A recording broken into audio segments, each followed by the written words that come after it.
buried deep in the mountains of the Colorado Rockies. Nestled beyond endless stretches of long and winding roads, tucked away in the darkest corners of your nightmares, there is a hotel. Come and play with us.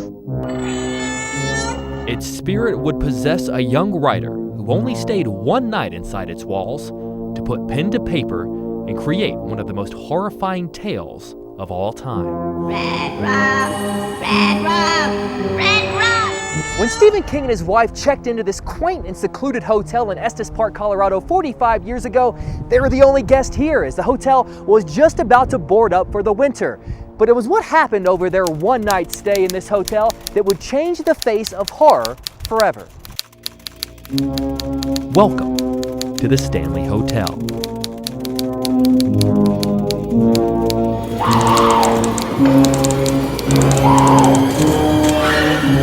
Here's Johnny. I owe most of my opinion and my whole kind of experience of horror cinema to Kubrick's The Shining, which of course wouldn't exist without the book, which wouldn't exist without this building. I owe my career, in a sense, to this place, and to the fact that Stephen King stayed here at that time. Filmmaker Mike Flanagan knows a thing or two about haunted locales.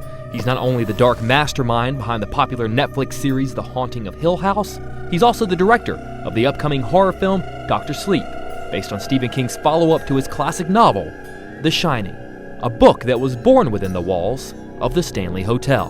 When places are built, they're not built with the intention of being haunted or being scary. What do you think Freeland Oscar Stanley would say about the place that the Stanley Hotel now has in pop culture? Oh my God, I don't know well, first he'd be stunned. I think he'd be really excited. I think when this place was built, as this retreat, as this healing place, to see that it inspired a story that I think has, in its own way, inspired a lot of people to heal.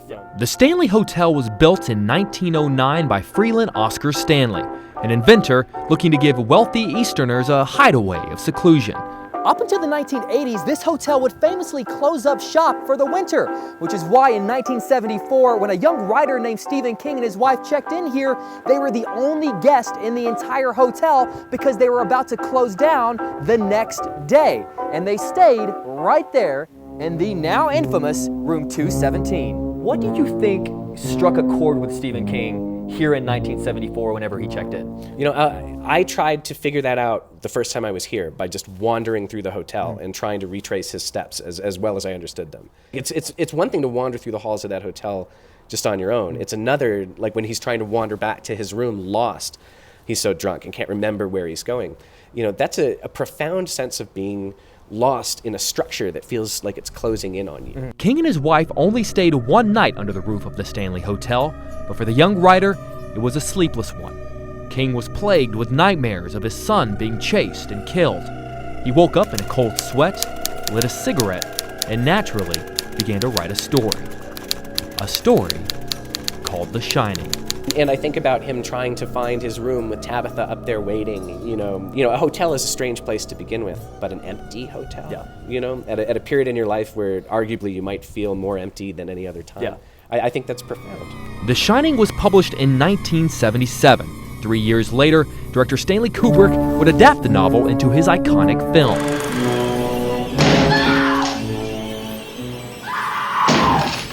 However, Kubrick didn't film his horror masterpiece at the Stanley. Instead, the exteriors for his Overlook Hotel were shot at the Timberline Lodge in Oregon, chosen for the excessive amounts of snow, while the interiors of the hotel were filmed on a soundstage in London. Check it out! But for Flanagan, it's the Stanley that will always be the true Overlook Hotel. From your perspective, is this the Overlook Hotel? Yes, this is definitively the Overlook Hotel. This is the hotel that was in Stephen King's imagination as he wrote that story. So to me, this is definitively the Overlook Hotel. However, filmed here or not, hundreds of fans still flock to the Stanley every year to feel the hotel shine. And the hotel has returned the favor by embracing a lot of different elements from the movie. Case in point, you can get lost just like Jack and Danny in this newly built hedge maze built back in 2015, though it might take a few years before you really get lost like Jack does. Danny! The hotel bar was remodeled to better resemble Jack's experience with the barkeep Lloyd. What's pizza? Hair of the dog that bit me. Bourbon on the rocks. That'll do her. The hotel even hosts a dress-up masquerade ball called the Shining Ball, which encourages everyone to dress up in their best shining garb. It attracts people from around the world, making it one of the most premier Halloween parties on the planet. And if you're really lucky, they'll let you ride Danny's tricycle, perfect for exploring those long, haunted hallways. Come and play with us. But the hotel's top attraction? Right there, room 217. Sure, later on, Stanley Kubrick would go on to change it to 237 for the film, but that room right there, that's where The Shining was born. That's the famous room that Stephen King stayed in, where he had his horrible nightmares, and of course, that is the room in the novel that would go on to haunt Jack Torrance and his family. If you want to stay in that room, you can only stay one night, and you've got to book it months in advance. You ain't got no business going in there anyway, so stay out. They've leaned into the mythology surrounding the film and the book. What does that say to you about how much they have embraced the pop culture that is The Shining? I think that's wonderful, and you're right, they could have very easily tried to distance themselves from it, but I think it speaks to the enduring kind of love that our culture has for that story, and for that hotel, for those characters. That it is a net positive for them to lean into it and say, yes, we are the hotel that inspired that story about that man that tried to kill his family. And for people to be like, yes, that's wonderful, yes, yeah. But The Shining aside, the Stanley Hotel has been rumored to be haunted for quite some time. So much so, guests are offered ghost tours, while many others claim to have actually experienced some sort of paranormal activity. This is where Lucy lives? Yep. She got some splendid video. Whoa, whoa, whoa, whoa, whoa, whoa, whoa, whoa, whoa, whoa, whoa, whoa! What the Meaning, whether they're cinematic ghosts or real ones, the Stanley stands as the most haunted hotel in America. To what degree do fans of horror and fans of pop culture owe a debt of gratitude to that building behind us? That's the thing. I think because that man stayed in that building that time, in 1974, the genre changed forever. The impact that this hotel has had on horror cinema, I think it's insidious. It can't be overstated.